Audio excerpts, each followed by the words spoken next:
अब दोनों भगवानों के लिए कुछ ना कुछ कहा जाता है, मतलब एक ही भगवान इनके लिए हम्म। कुछ कहा, जैसे बहुत आलोचनाएं हुई जब ये कहा गया जाता है कि भगवान श्री राम ने सीता जी को सीता जी का की अग्नि परीक्षा ली, उनका त्याग किया। और यहाँ पर भगवान श्री कृष्ण जी के लिए कहा जाता है कि उनकी 16,000 से ज़्यादा शादियाँ हुई। हम हम क्या कर रहे हैं फिर, वो मतलब वो अपनी अपने पाप जस्टिफाई करने के लिए। तो इन दोनों अध्यायों का, इन दोनों जो इंसिडेंट्स है, इनमें आपका क्या कहना है? जब रावण ने मैया सीता का हरण कर लिया और भगवान ने जब रावण का उद्धार कर दिया, तो स्वयं अग्निदेव ने मैया जानकी को समर्पित करते हुए भगवान से एक बात कही कि प्रभु ये मेरे समान पवित्र हैं, क्योंकि अग्नि परम पवित्र है। हम्म। तो अग्निदेव वहां प्रकट हुए और अग्निदेव ने मैया जानकी को समर्पित करते हुए कहा कि प्रभु ये मेरे समान पवित्र है, न आप स्वीकार करें। लेकिन ये जो समाज होता है ना, हम्म। प्रभु के समय पर भी अच्छे बुरे भले लोग हर जगह हर समय में होते ही हैं।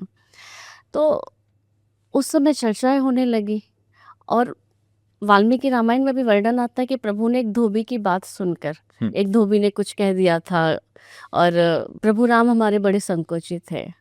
प्रभु को लगता था कि हम कुछ ऐसा ना कर दें जैसे हमारे प्रजा को कोई कष्ट हो, जैसे हमारे समाज में कोई गलत संदेश जाए। तो सामाजिक तत्वों को देखते हुए भगवान ने कुछ चीज़ें कर डाली। लेकिन अब अगर हम बात भगवान श्री कृष्ण की करें, तो अगर आप 16,108 कृष्ण पत्नियों की अगर आप बात करें, तो भगवान ने इतने विवाह इसलिए किए क्योंकि हर एक विवाह के पीछे कारण था। हम्म। भगवान की 8 मुख्य पटरानियां हैं।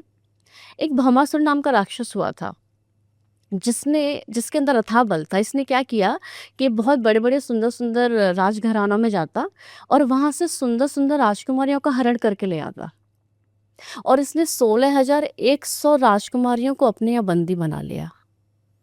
अब भगवान के पास सूचना पहुंची। हम्म। भगवान आए, भगवान ने भौमासुर का उद्धार किया। लेकिन जब भगवान श्री कृष्ण ने भौमासुर के कारागार में प्रवेश किया ना, तो भगवान श्री कृष्ण देखते रह गए, नेत्र सजल हो गए। 16,100 राजकुमारियां।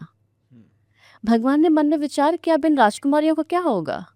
दुनिया का कोई भी राजकुमार इनसे विवाह नहीं करेगा। अब दुनिया का कोई भी राजकुमार अब इनको स्वीकार नहीं करेगा। अब इनके माता पिता भी इनको स्वीकार नहीं करेंगे।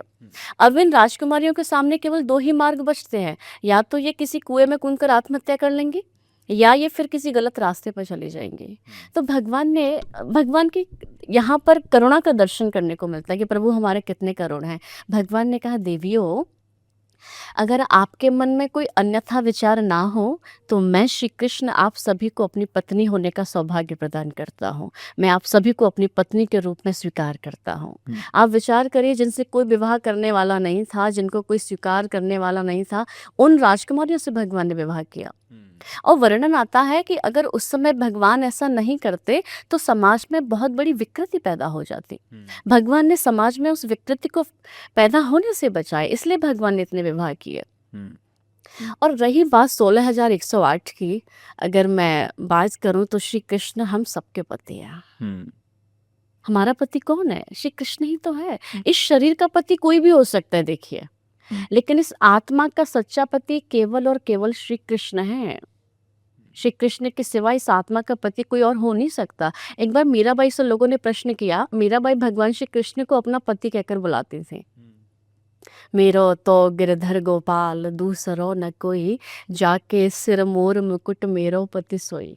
तो एक संसारिक व्यक्ति उनके पास आया, प्रश्न करने लगा, मीराबाई, आप प्रभु को अपना पति क्यों कहती है?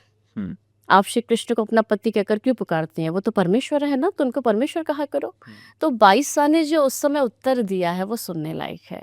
बाईसा कहते हैं, भैया, जब इस संसार की माताएं अपने साधारण से पतियों को परमेश्वर कह सकते हैं, हमारे यहाँ पतियों को परमेश्वर का दर्जा दिया है ना, पति परमेश्वर।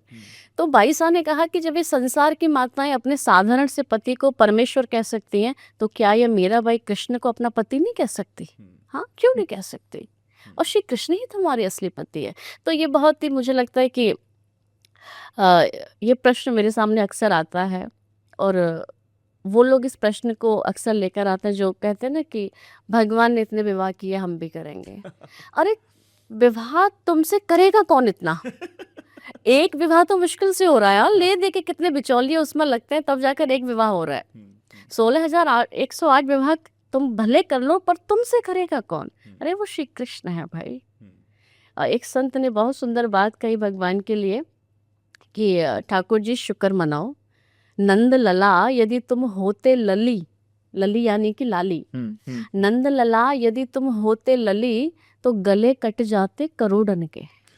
श्री कृष्ण इतने सुंदर हैं, इतने सुंदर है महाराज, कि अगर संतजन कहते हैं कि ये तो किशोरी जी ने बड़ी कृपा कर दी कि तुम लाली बन के प्रकट नाय भये, तुम लाला बन के प्रकट भये। अगर गलती से तुम लाली बन के प्रकट हो जाते ना, तो तुम्हें पाने के लिए रोज करोड़ों लोग अपना गला कटवा देते। इतने अद्भुत थे श्री कृष्ण।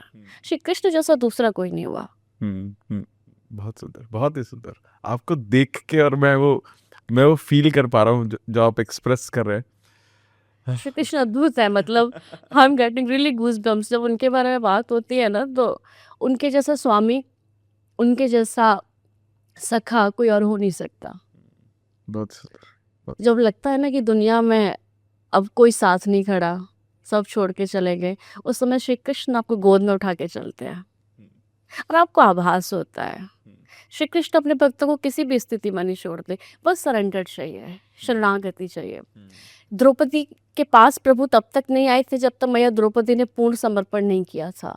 मैया द्रौपदी को लगा था अरे मेरे 5 पति हैं, इन पतियों के होते हुए मुझे कौन निर्वस्त्र कर सकता है। अरे पितामह भीष्म बैठे हैं, गुरु द्रोण बैठे हैं, बड़े बड़े लोग बैठे हैं, इनके सामने मुझे कौन कर सकता है। लेकिन जब लगा कि अब मेरी कोई रक्षा नहीं कर पाएगा, मैया द्रौपदी ने भी अपना संपूर्ण शक्ति लगा दी।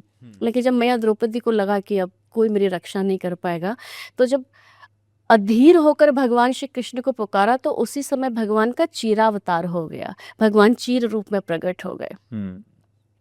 तो भगवान अपने भक्त को बचाने के लिए ना एड़ी चोटी का जोड़ लगा देते हैं, बस आप सरेंडर तो करो। जब तक आप ये सोच के बैठे मैं कर लूंगा, भगवान कहते ठीक है बेटा, वो तब तक आपको व्यवधान नहीं डालेंगे, जब तक आपका अपना बल है आप इस्तेमाल करिए। लेकिन जब आप निर्बल होकर, असहाय होकर जब भगवान को पुकारते हैं, तो भगवान प्रकट होकर आपकी रक्षा करते हैं। वो किसी भी रूप में आएंगे, ज़रूरी नहीं है कि वो शंख चक्र गदा पद्म लेकर आएंगे।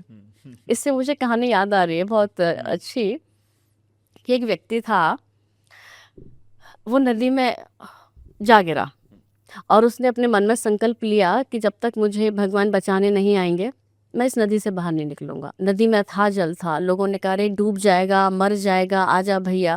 बोला नहीं, जब तक मुझे भगवान बचाने नहीं आएंगे मैं नहीं बाहर आऊँगा। उसको लेने के लिए बड़े बड़े तैराक गए, मना कर दिया। हेलीकॉप्टर से रस्सी भेजी कि भैया, हेलीकॉप्टर से रस्सी भेजी हमने, पकड़ कर तो ऊपर आ जा, बाहर आ जा, नहीं आया। अब जब नहीं आया तो पहुंच गया ठाकुर जी के पास। अब तो जाकर बड़ी शिकायत करने लगा, शिकायत करने लगा, रोने लगा, प्रभु आप बहुत निष्ठुर हैं, देखो हमने इतने विश्वास के साथ आपको पुकारा था कि आप आएंगे, हमारी रक्षा करेंगे आप, लेकिन आप नहीं आए और अब डूब गए, मर गए, अब आपके पास आ गए। तो भगवान ने उस समय कहा अबे पागल, वो जो हेलीकॉप्टर से रस्सी भेजी थी ना, वो तेरे बाप ने नहीं भेजी थी, वो मैंने भेजी थी। अब जरूरी थोड़ी है कि मैं शंख चक्र गदा पद्म लेकर आऊंगा तभी तो मानेगा। तो ना जाने किस रूप में नारायण मिल जाए, किसी भी रूप में आपके सामने प्रकट हो सकते हैं। वो निश्चल मन रखिए, सुंदर भाव रखिए।